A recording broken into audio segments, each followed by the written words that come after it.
தமிழில் முதல் பக்தி சேனல் சாய் டிவி.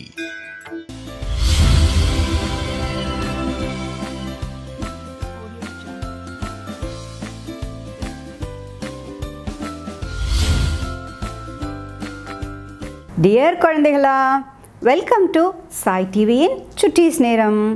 சாய் டிவியோட சுட்டீஸ் நேரம் நிகழ்ச்சியில் ராமாயணம் கதை கேட்குறதுக்காக நீங்கள் எல்லோரும் ரெடியாக வந்துட்டிங்களா? உங்களுக்கு கதை சொல்கிறதுக்காக நானும் வந்துட்டேன். சரி, இந்த வீக்லாம் உங்களுக்கு டேஸ் எல்லாம் எப்படி போச்சு? ஸ்கூல் ஒர்க் இருந்ததா, ஹோம் ஒர்க் இருந்ததா, அதர் கிளாஸஸ் இருந்ததா, ஜாலியாக விளையாண்டிங்களா, என்னவெல்லாம் செஞ்சீங்க, ஹாப்பியாக இருந்தீங்களா? சரி குட்டீஸ், சரி, நம்ம கதைக்குள்ளே போகிறதுக்கு முன்னாடி ஏதோ செய்வோமே. எஸ், நம்ம வந்து பர்த்டே விஷஸ் சொல்லுவோம் இல்லையா? ஆமாம், லாஸ்ட் சண்டே உங்களை நான் மீட் பண்ணேன். இந்த சாட்டர்டே மீட் பண்ணுற வரைக்கும் நடுப்புற வந்து எத்தனை குட்டீஸ் வந்து பர்த்டே வந்திருக்கோம், எத்தனை குட்டீஸ் வந்து பர்த்டே கொண்டாடி இருப்பாங்க. அவங்க எல்லாருக்கும் நம்ம இப்போ வந்து பர்த்டே விஷயம் சொல்லிடலாமா? Happy birthday to you all குட்டீஸ். நல்லா என்ஜாய் பண்ணுங்கள், சேஃபாக இருங்க, சரியா? ஹோம்ஒர்க் பண்ணுங்கள், அப்பா அம்மா சொன்ன பேச்சை கேட்கணும்.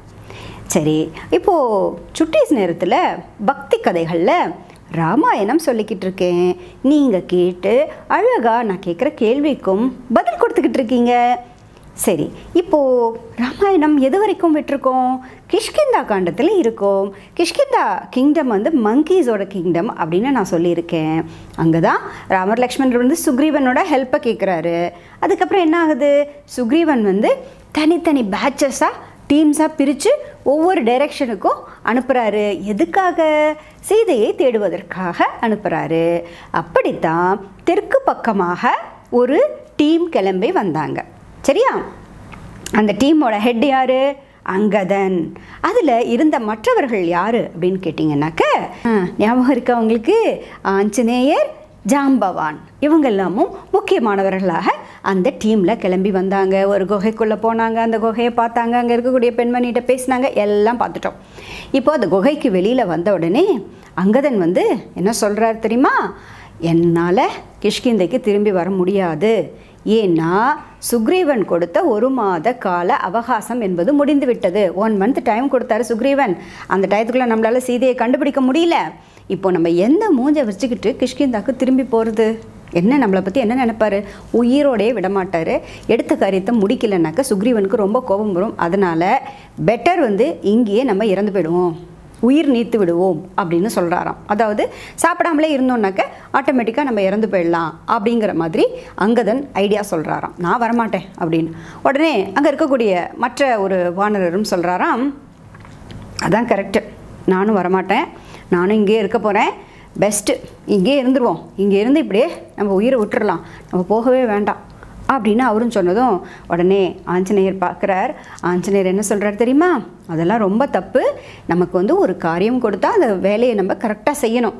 செய்ய முடியலனாலும் நம்ம பரவாயில்ல, சுக்ரீவனிடம் திரும்பி செல்லலாம், கிஷ்கிந்தைக்கு போகலாம். நம்ம கூட இத்தனை வானர வீரர்கள் வந்திருக்காங்க, அவங்க எல்லாருக்கும் அவர்களது குடும்பத்தினரை பார்க்கணுங்கிற ஆசை இருக்கும். மனைவி, மகள், மக்கள் எல்லாரையும் விட்டுட்டு தானே வந்திருக்காங்க. அவங்க எல்லாரையும் போய் திருப்பி பார்க்கணும் இல்லையா? இது தப்பு. அதனால் நம்ம இப்படியெல்லாம் முடிவெடுக்கக்கூடாது, நம்ம ஊருக்கு திரும்பி போகணும். அங்கே தான் உனக்கே நல்லா தெரியும், சுக்ரீவன் நல்லவர், நேர்மையானவர், அவர் அந்த மாதிரிலாம் கண்டிப்பாக கொலை தண்டனைலாம் கொடுக்க மாட்டார், அதாவது கொன்னுடுறேன்னெல்லாம் சொல்ல மாட்டார், நீ தைரியமாக வா, நம்ம திரும்பி போகலாம் அப்படின்னு அங்கதனுக்கு அனுமார் அட்வைஸ் பண்ணுறார். அப்போ உடனே அங்கதன் என்ன சொல்கிறாரு? உங்களுக்கு தெரியாது சுக்ரீவனை பற்றி, எனக்கு நல்லா தெரியும். எங்கள் அப்பாவையே கொன்னது சுக்ரீவன் தான். எங்கள் அப்பா வந்து அந்த குகைக்குள்ளே போன போது சுக்ரீவன் போய் ஒரு பெரிய பாறையை தூக்கி வச்சுட்டு வந்துட்டார் தெரியுமா? அதனால வந்து எங்கள் அப்பாவால் வெளியிலேயே வர முடியல. அப்போவே எங்கள் அப்பாவை கொல்றதுக்காக ட்ரை பண்ணார் சுக்ரீவன். இப்போ பாருங்க, என்னோட அம்மாவும் வந்து சுக்ரீவனோட தான் இருக்காங்க, எல்லாமே போயிடுச்சு, எல்லாமே சுக்ரீவன் கிட்ட தான் இருக்குது. நிச்சயமாக சுக்ரீவன் என்னை உயிரோடையே விட மாட்டார், எனக்கு நல்லா தெரியும். சுக்ரீவன் மனசில் இறக்கங்கிறதே கிடையாது. அதனால் அவர் ரொம்ப மூர்க்கம், அதாவது ரொம்ப கோபக்காரர் அவர். அதனால் நம்ம சீதையை தேடி கண்டுபிடிக்க சொல்லி அனுப்பியிருக்காரு 1 மாத காலம் கொடுத்து. அதுக்குள்ளே நம்மளால் முடியல. அதனால் இப்போ நம்ம திரும்பி போனோம்னா நம்மளை உயிரோடையே விட மாட்டார். அதுக்கு அங்கே போய் அவர் கையால் சாகிறதுக்கு நான் இங்கேயே சாப்பிடாமல் இருந்தே உயிரை விட்டுடுறேன் அப்படின்னு ஒரே அழுகையாம். அங்கதன் வந்து ஒரே ஓன்னு அழுது தர்பை பில் இருக்குது பார்த்தீங்களா குட்டீஸ், அந்த தர்பை பல்லெல்லாம், தர்பை அப்படிங்கிறது ஒரு நீளமாக இருக்கும், அது வந்து ஒரு கிராஸ் வெரைட்டி, ஒரு டைப்பு, பெரிய பெரிய பில், தர்பை பில் அப்படின்னு சொல்லுவாங்க. அந்த தர்பை புல்லை தான் விரித்து வச்சு தான் அது மேலே உட்காந்து இவங்க வந்து உண்ணாவிரதம் மாதிரி ஒரு விதமான நோன்பை மேற்கொண்டு உயிரை விட்டுடுறது. இதே மாதிரி முன்பு பரதனும் சொன்னார். தண்டகாரண்யத்தில் ராமர், லக்ஷ்மணர், சீதை வந்து தங்கியிருக்கும் பொழுது அவரை பார்ப்பதற்காக பரதன் வந்தார் இல்லையா, பெரிய சேனைகளை அழைத்து கொண்டு வந்தார் இல்லையா. அப்போ பரதன் வந்து என்ன சொன்னார், ராமர் நீங்கள் கிளம்பி வரலைன்னாக்க நான் இங்கேயே இருந்து உயிரை விட்டுடுவேன், நான் இனிமேல் திரும்பி போக மாட்டேன் அப்படின்னு உங்கள் ஆசிரமத்துக்கு முன்னாடி நான் தர்பையை விரித்து உயிரை விட்டுடுவேன் அப்படின்னு சொன்னார். அப்போ வசிஷ்டர் தான் வந்து பரதன்கிட்ட என்ன சொன்னார் தெரியுமா, ஒரு சத்ரியனாக இருக்கக்கூடியவன், அரசை ஆளக்கூடியவன், சத்ரியன், ராஜகுலத்தில் பிறந்தவன், நீ வந்து இந்த மாதிரி தர்பை பிள்ளை வந்து விரித்து வச்சு நீ உயிரை போக்குக்கொள்வதெல்லாம் கூடாது, அது மகா பெரிய பாவம், அதனால் அதெல்லாம் பண்ணாத பரதா எழுந்துரு அப்படிங்கிறார். அதுக்கப்புறம் ராமர் சமாதானம் பண்ணி அவர் பாதுகையை எடுத்துட்டு, ராமருடைய செப்பல் இருக்கு இல்லையா பாதுகை, அதை எடுத்துக்கொண்டு சென்று பாதுகா பட்டாபிஷேகம் செய்து பரதன் இருந்தார். இது வந்து நம்ம முன்னாடியே பார்த்துட்டோம் சரியா, ஆரண்ய காண்டத்தோட ஆரம்பத்திலே பார்த்துட்டோம். இப்போது அதே மெத்தடில் தான் அங்கதனும் தன்னுடைய உயிரை விடுவதாக சொல்கிறார். இப்போ அங்கதன் சொன்ன உடனே என்னாச்சு, 1,00,000 வானர வீரர்களோடு வந்திருக்காங்க. அதாவது நிறைய 1 lakh, more than 10,000 வானர வீரர்களோடு வந்திருக்காங்க. அத்தனை பேரும் மங்கீஸ். அவங்க எல்லாரும் என்ன பண்ணாங்க, அங்கதன் சொன்ன உடனே அவங்க எல்லாம் நாங்களும் திரும்பிலாம் போகிற மாதிரி இல்லை, திரும்பி போய் சுக்ரீவன் கிட்ட ஐயோ அரசரிடம் வந்து நம்மளால் பேச முடியாது, நாங்களும் பெட்டர் இங்கே உயிரை விட்டுடுறோம் அப்படின்னு ஒவ்வொருத்தராக பேசிக்கொண்டே இருக்கும் பொழுது என்ன ஆயிற்றுனாக்க, அந்த பகுதியிலேருந்து ஒரு குகை, பக்கத்தில் ஒரு குகை இருக்குது, அந்த குகைக்கு வெளியிலிருந்து ஒரு கழுகு வந்து எட்டி பார்த்ததாம். என்னது எட்டி பார்த்தது, ஒரு கழுகு. அந்த கழுகின் பெயர் சம்பாதி. அந்த கழுகின் பெயர் என்ன, சம்பாதி. அந்த கழுகு வந்து எட்டி பார்க்குது. எட்டி பார்த்த உடனே அது சொல்லுதாம், ஆஹா நமக்கு சாப்பிடுவதற்கு நல்ல வேட்டை தான், இத்தனை மங்கீஸ் வந்து ஒன்றா சேர்ந்து உயிரை விட போகிறாங்களாம், நம்ம 1 by 1 ஒவ்வொரு நாளைக்கு ஒவ்வொரு ஃபுட்டாக ஒரு மங்கியும் நம்ம சாப்பிட்டுக்கலாம் அப்படின்னு சத்தமாக அந்த கழுகு சொல்லுதான். அதை பார்த்த உடனே அங்கதன் வந்து ஆஞ்சநேயரை பார்த்துட்டு பயந்து, ஏற்கனவே அங்கதன் அழுது கொண்டு இருக்கார் இல்லையா, அவர் என்ன பண்ணுறாரு, ஆஞ்சநேயரை பார்த்துட்டு அழுதுண்டே சொல்கிறாராம், நமக்கு யமன் வந்து பறவை உருவத்தில் வந்திருக்கு, எவ்வளோ பெரிய பறவையாக இருக்குது பாருங்கள், இந்த பறவையினுடைய உருவத்தில் நமக்கு யமன் என்று வந்து இருக்கிறான் போல் இருக்கிறதே அப்படின்னு அங்கதன் வந்து அனுமாரை பார்த்து சொன்னாராம். அப்போ உடனே அங்கதன் என்ன சொன்னார் தெரியுமா, ஜடாயு வந்து ராவணன் வந்து சீதையை தூக்கி கொண்டு போன போது ஜடாயுவாவது சண்டை போட்டு உயிரை விட்டார், ஆனால் நான் எதுவுமே செய்யாமல் என்னுடைய உயிரை நீத்து விட போகிறேன், என்னோட உயிரை நான் விட்டுட போகிறேன், ஒரு பறவை வேற வந்து உட்காந்துருக்கு, எப்படா சாப்பிட்லான்னு காத்துக்கிட்டு இருக்கு, வேறு வழி கிடையாது, நானும் முடிவெடுத்துட்டேன் உயிரை விட்டுறணும்னு, ஏன்னா எந்த பக்கம் போகிறது இனிமேல் எப்படி தேடி கண்டுபிடிக்கிறதுன்னு தெரியல, 1 மாத காலமும் முடிஞ்சு போச்சு, சீதை எங்கே இருக்காங்கன்னு தெரியல நம்மளுக்கு, அதனால் நான் வந்து இப்படியே உயிரை விட போகிறேன் அப்படின்னு அங்கதன் சொன்னதை கேட்டுக்கொண்டே இருந்துதாம் அந்த கழுகு, சம்பாதி கழுகு. அது உடனே என்னது, ஜடாயு உயிரை விட்டு விட்டானா, ஜடாயு உயிர் பிரிந்ததா, ஜனஸ்தானத்தில் என்ன நடந்தது, யார் ஸ்ரீராமர், என்ன ஆயிற்று, எனக்கு விஷயத்தை சொல்லணும் நீங்கள் அப்படின்னு சொல்லிட்டு அங்கதனை அந்த கழுகு கூப்பிடுதான். கூப்பிட்டு என்னை கொஞ்சம் கீழே அழைத்து செல்லுங்களேன் அப்படிங்குதான்.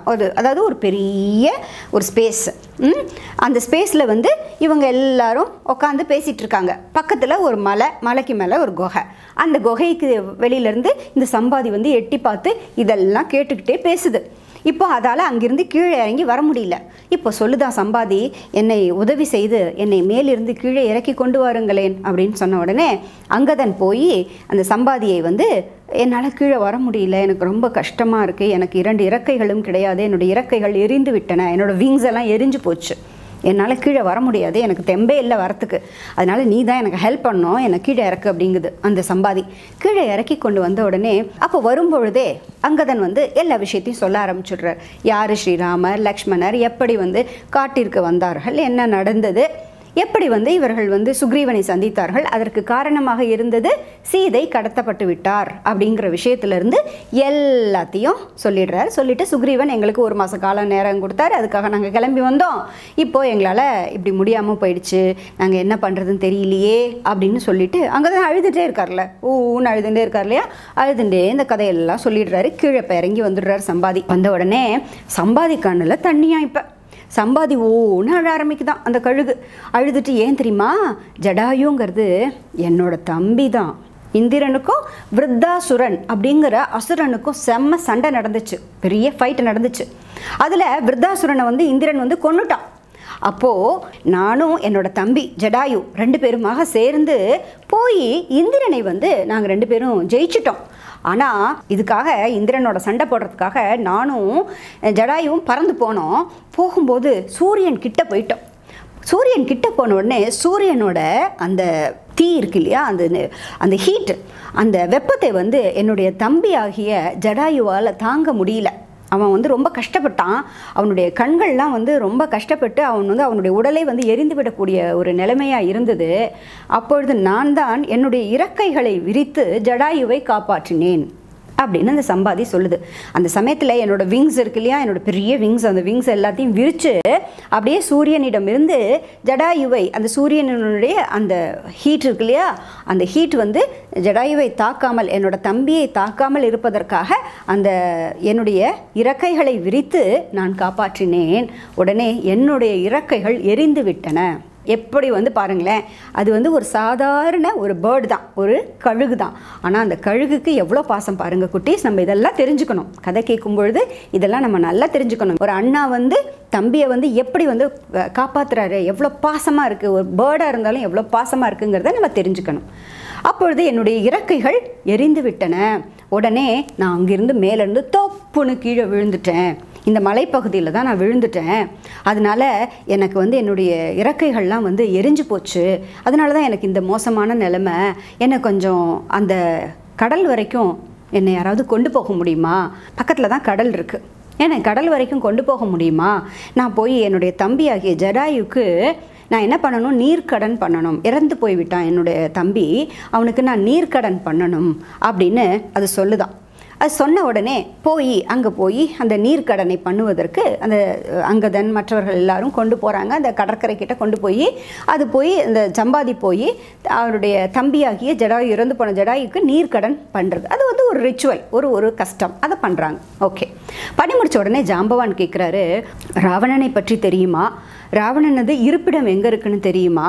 சீதையை பற்றி ஏதாவது தெரியுமா? உங்களால் ஏதாவது சொல்ல முடியுமா அப்படின்னு ஜாம்பவான் கேட்கிறாராம். யாரிடம்? எஸ், சம்பாதியிடம். அப்போ உடனே சம்பாதி சொல்லுதான், இப்போ என்னுடைய இறக்கைகள் வந்து ரொம்ப இதாகிடுச்சு, என்னால் முடியல, எரிஞ்சு போனதுனால என்னால் வெளியிலலாம் போய் சாப்பாடெல்லாம் எடுத்துக்கலாம் முடியல, ரொம்ப கஷ்டப்படுறேன்னா சுபார்ச்சுவா அப்படிங்கிறது என்னுடைய மகனின் பெயர். எனக்கு ஒரு பையன் இருக்கான், அவன் பேர் சுபார்ச்சுவா. அவன் தான் எனக்கு தினந்தோறும் இறைச்சியை கொண்டு வந்து எனக்கு கொடுப்பான். நான் சாப்பிட்றதுக்கான உணவாக இறைச்சியை கொண்டு வந்து கொடுப்பான். ஒரு நாளைக்கு அப்படி அவன் வரலை. என்ன ஆச்சு அப்படின்னு கேட்டேன். அப்போ அவன் தான் சொன்னான், சித்தர்கள் சொன்னதாக சொன்னானாம். என்ன ஆச்சு அப்படின்னாக்க, ஒரு பெண்மணி வந்து ராமா லக்ஷ்மணா அப்படின்னு கத்திக்கொண்டே போனா. அப்பொழுது ஒரு அரக்கன் ராவணன் வந்து அவளை கொண்டு சென்றான். இதை வந்து சித்தர்கள் கூறியதாக என்னுடைய மகன் வந்து என்கிட்ட சொன்னான். இப்படி ஒரு பெரிய விஷயம் நடந்துருச்சு தெரியுமா, அதனால நான் சாப்பாடே எடுத்துகிட்டு வரல, உங்கள்கிட்ட சொல்கிறதுக்காக வந்தேன் அப்படின்னு என்னுடைய பையன் சொன்னான் அப்படின்னு சொல்லிட்டு அந்த சம்பாதி சொல்லுதான், நானும் என்னுடைய தம்பியாகிய ஜடாயுவும் வருணலோகம் விஷ்ணுலோகம் வரைக்கும் பறந்து செல்லக்கூடியவர்கள். என்னது? வருணலோகம் விஷ்ணுலோகம் அதெல்லாம் வந்து மேலே மேலே மேலே மேலே இருக்குது, அதாவது ஏத்துக்கு வெளியில் இருக்குது அப்படின்னு அந்த சம்பாதி சொல்லுதான். நாங்கள் வந்து எல்லா லோகத்துக்கும் விஷ்ணு லோகம் தான் கடைசி அப்படின்னு சொல்லுவாங்க. அந்த விஷ்ணு லோகத்துக்கே பறந்து போவோம். எங்களுக்கு அவ்வளோ சக்தி உண்டு, எனக்கும் ஜடாயுக்கும் அவ்வளோ சக்தி உண்டு. அதே சமயம் நான் வந்து ஸ்ரீராமருக்கு என்னோட சரீரத்தால் எந்த உதவியும் என்னால் செய்ய முடியல. ஏன்னா என்னுடைய இறக்கையெல்லாம் எரிஞ்சு போச்சு. என்னால் சரீரத்தால் எந்த உதவியும் ஸ்ரீராமருக்கு செய்ய முடியல. ஜடாயுவாவது ஸ்ரீராமருக்காக சண்டை போட்டு தன்னுடைய உயிரை விட்டான் என்னோட தம்பி. ஆனால் என்னால் எதுவும் செய்ய முடியல. ஆனால் என்னுடைய சொல்லின் மூலமாக ஸ்ரீராம காரியத்திற்கு உதவ இருக்கிறேன், ராமருக்கு உதவி செய்ய போகிறேன் அப்படின்னு சொல்லிட்டு அந்த சம்பாதி சொல்லுதான், இங்கிருந்து நாங்கள் வந்து அருணனின் பிள்ளைகள், எங்களுக்கு வந்து கண்களுக்கு தீர்க்கமான பார்வை உண்டு. என்னது? ரொம்ப ஷார்ப்பான பார்வை உண்டு. எங்களால் ரொம்ப தூரத்தில் இருக்கக்கூடிய ஆப்ஜெக்ட்ஸு, ரொம்ப தூரத்தில் இருக்கிறதே எங்களால் பார்க்க முடியும். கழுகு பார்வை அப்படின்னு சொல்லுவாங்க. கழுகுக்கே பொதுவாக வந்து ரொம்ப தூரத்தில் மேலே இருந்தாலும் கீழே என்ன பூமியில் என்ன இருக்குங்கிறத கழுகு கரெக்டாக கண்டுபிடிச்சிருமா. அது கரெக்டாக வந்து லொக்கேட் பண்ணிடும். அதே மாதிரி இது வந்து இன்னும் கொஞ்சம் ஸ்பெஷலான கழுகு இல்லையா? அதனால அது சொல்லுதான், எங்களுக்கு வந்து சிறப்பான ஒரு குவாலிட்டி இருக்குது. என்ன குவாலிட்டினாக்க, ரொம்ப தூரத்தில் இருக்கக்கூடியதையும் நாங்கள் பார்ப்போம். அதன்படி நான் சொல்கிறேன், இந்த பக்கமாக தென் பக்கமாக போனீங்கன்னா ஒரு கடல் இருக்குது. அந்த கடலை தாண்டி போனாக்க 100 யோஜனை தூரத்தில் ராவணனது இருப்பிடம் இருக்கிறது. அங்கே என்னால் ராவணனையும் பார்க்க முடிகிறது, சீதையையும் பார்க்க முடிகிறது. இருவருமே அந்த தீவில் தான் இருக்கிறார்கள். நீங்கள் சென்றால் அவர்களை, சீதையை மீட்டு கொண்டு வந்து விடலாம். அதனால சீக்கிரமாக அந்த செயலில் இறங்குங்கள் அப்படின்னு சம்பாதி சொல்லுதான். சொன்ன உடனே கேட்டுக்கொண்டிருக்காங்க இல்லையா, இவங்களுக்கெல்லாம் ரொம்ப ஆச்சரியமாக போயிடுச்சு.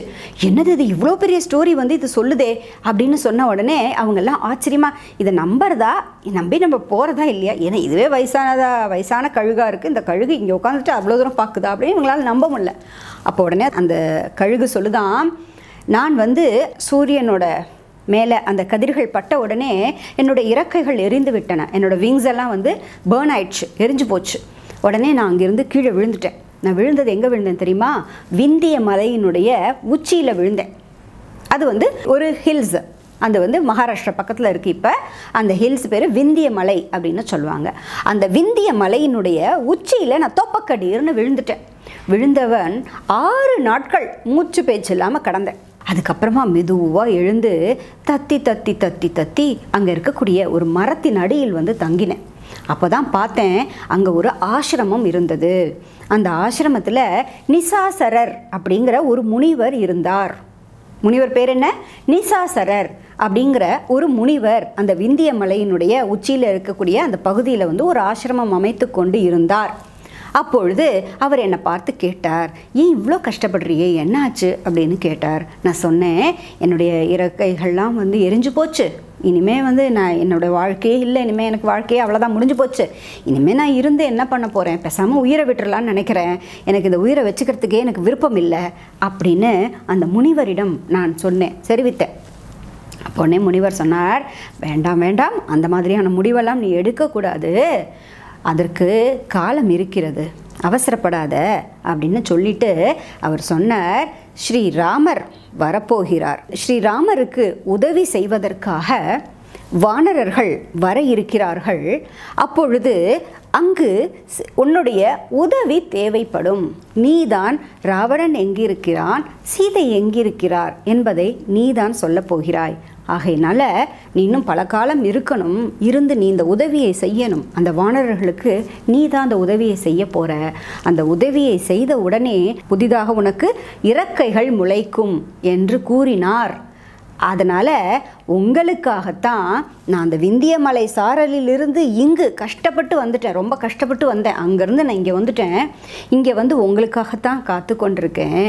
கொஞ்ச நஞ்சம் இல்லை, 8000 வருடங்களாக 8000 வருடங்களாக உங்களுக்காகத்தான் நான் இங்கே காத்து கொண்டிருக்கிறேன் அப்படின்னு அந்த சம்பாதி சொல்லி முடித்த உடனே அந்த சம்பாதியினுடைய உடம்பில் புதிதாக இறக்கைகள் வந்ததாம். டக் டக் டக் டக் டக்குன்னு புதுசாக விங்ஸ் எல்லாம் வந்து பழைய உருவம் கிடச்சிருச்சான். முன்னாடி வந்து நெருப்பில் பட்டு ரொம்ப எரிஞ்சு போய் ரொம்ப கஷ்டப்படுற ஒரு உடம்பாக இருந்தது இல்லையா சம்பாதிக்கு, இப்போது புதுசாக ஃப்ரெஷ்ஷாக ஈகிள் ஆயிடுச்சான். அந்த சம்பாதி முழு உருவம் கிடச்சிடுச்சான். இப்போ உடனே சொல்லுதான் சம்பாதி, பார்த்தீங்களா அந்த முனிவர் நிசாசரர் சொன்ன மாதிரியே எனக்கு புதிதாக இறக்கைகள் வந்து விட்டது பார்த்தீங்களா? அதான் நான் சொல்கிறேன், உங்களால் ஸ்ரீராம காரியம் நிறைவேற்றப்படும், உங்களால் செய்ய முடியும். அதுதான், அதற்காகத்தான் நான் 8000 வருஷமாக இங்கே காத்துக்கிட்டு இருக்கேன். ஏன் உங்களால் முடியாது? நிச்சயமாக உங்களால் முடியும். அதனால் நீங்கள் ஆக வேண்டிய காரியத்தை பாருங்கள், உடனே விரைந்து செல்லுங்கள். இந்த கடலை தாண்டி போய் 100 யோஜனை தூரத்தில் இருக்கக்கூடிய அந்த ராவணனது இருப்பிடத்திற்கு போங்க. போய் அங்கிருந்து நீங்கள் எப்பாடுபட்டாவது சீதையை மீட்டு கொண்டு வந்து சுக்ரீவனது கோபத்திலிருந்து தப்பிக்க பாருங்கள் அப்படின்னு சொல்லிச்சான். சுக்ரீவன் கோபப்படுவார், அந்த கோபத்திலேருந்து நீங்கள் தப்பிச்சு வரணும் இல்லையா? அதுக்காக நீங்கள் என்ன செய்யணுன்னாக்க act as early as possible அப்படிங்கிற மாதிரி அவர் சொல்லிட்டார். சீக்கிரம் உடனே போங்க, உடனே ஏதாவது ஸ்டெப் பண்ணுங்க, எடுங்க அப்படின்னு சொன்ன உடனே இப்போ என்ன ஆயிடுச்சு, நல்ல இறக்கையெல்லாம் வந்துருச்சு இல்லையா? அதனால பறந்து திருப்பி அவருடைய குகைக்கு போயிட்டார். இப்போது அவரே சொல்கிறாரு, சம்பாதியே சொல்கிறாரு, இங்கிருந்து நீங்கள் எப்படி போக வேண்டும், தெற்கு பக்கமாக செல்ல வேண்டும் அப்படின்னு வழி காமிக்கிறாராம். இப்பொழுது இந்த வானர வீரர்களுக்கெல்லாம் ஒரு நம்பிக்கை வந்துடுச்சு. அது கண்ணுக்கு நேரம் பார்த்துட்டாங்க இல்லையா, விங்ஸ் எல்லாம் வந்து புதுசாக வந்ததை பார்த்துட்டாங்க. சரி, 8000 வருஷமாகவே இந்த சம்பாதி காத்துக்கிட்டு இருந்திருக்கு, இப்போ தெரிஞ்சு போச்சு, ராவணன் இருக்கிற இடம் தெரிஞ்சு போச்சு, அங்கே தான் சீதை இருக்காங்க, சீதை உயிரோடு இருக்காங்கன்னு தெரிஞ்சு போச்சு. அது ரொம்ப முக்கியம் இல்லையா, சீதை வந்து உயிரோடு இருக்காங்க, நம்ம போய் காப்பாற்றுறது தான் நம்மளோட வேலை அப்படிங்கிறதெல்லாம் வானர வீரர்கள் தெரிஞ்சு போச்சு. ரொம்ப குஷி ஆகிட்டாங்க. இப்போ எல்லாம் ஓ ஜெய் ஸ்ரீராம் ஜெய் ஸ்ரீராம் ஜெய் ஸ்ரீராம்னு கத்துறாங்களாம். உடனே அங்கதன் என்ன சொல்கிறாரு, கிளம்பணும், நம்ம கிளம்ப வேண்டிய நேரம் வந்துருச்சு, வாங்க வாங்க வாங்க வாங்க, இனிமேல் டயத்தை நம்ம வேஸ்ட் பண்ணக்கூடாது அப்படின்னு சொல்லிட்டு தெற்கு பக்கமாக தென்கடல் நோக்கி அதிலிருந்து வடக்கு பக்கமாக போகிறாங்களாம். சவுத் சைடு போயிட்டு அங்கேருந்து லைட்டாக நார்த்து சைடு போகிறாங்களாம். போன உடனே ஒரு கடற்கரை வந்துடுச்சு. கடற்கரையை பார்க்குறாங்க, ஆர்ப்பரிக்கக்கூடிய கடலாக இருக்குது. பெரிய அலை, பெரிய பெரிய அலையெல்லாம் வருது. கண்ணு கெட்டின தூரம் வரைக்கும் எதுவுமே தெரியல. இப்போது அங்கதன் தான் பேச ஆரம்பிக்கிறார். அங்கதன் சொல்கிறாரு, என்னது இது, இந்த கடலை வந்து நாம் எப்படி தாண்ட போகிறோம், எப்படி போய் நம்ம சீதையை பார்க்க போகிறோம், எப்படி சீதையை மீட்க போகிறோம் அப்படின்னு அங்கதன் சொல்லி முடித்த உடனேயே சுற்றி நிற்கக்கூடிய அத்தனை வானர வீரர்களும் சேர்ந்து கோரஸாக அதையே சொல்கிறாங்களாம். எப்படி இந்த கடலை நாம் தாண்ட போகிறோம் அப்படின்னு எல்லாரும் ஒரே கோரஸாக சொல்கிறாங்களாம். அப்பொழுது இது எங்கிருந்து நம்மளால் முடிய போகுது, இது எப்படி நடக்கும் அப்படின்னு எல்லாரும் பேசுகிறாங்க. அப்போது அங்கதன் என்ன சொல்கிறாரு, நாம் வந்து மனம் தளரக்கூடாது, எப்படியாவது தாண்டி போய் தான் ஆகணும், எப்படியாவது செய்து தான் ஆக வேண்டும், அதற்கான முயற்சிகளில் நம்ம ஈடுபடணும் அப்படின்னு அங்கதன் ஒரு டீம் லீடர்னா அப்படி தானே இருக்கணும், ஒரு கேப்டன்னா அப்படி தானே இருக்கணும். அந்த மாதிரி இப்போ அங்கதன் அங்கதன் இப்போ கண்ணெல்லாம் தொடச்சிக்கிட்டு இப்போ இந்த மாதிரி பேசுகிறாரு, நம்ம வந்து கடல் தாண்டி போய் தான் ஆகணும், எப்படியாவது மீட்டு தான் ஆகணும், எந்த காரணம் கொண்டு மனம் தளரக்கூடாது அப்படின்னு சொல்லிடுறாரு. சொன்னாரா? சொன்ன உடனே அங்கே என்ன நடந்தது அடுத்த எபிசோடில் பார்க்கலாமா குட்டீஸ்? அது வரைக்கும் நீங்கள் வெயிட் பண்ணணும். ஓகே குட்டீஸ், டாடா பாய்.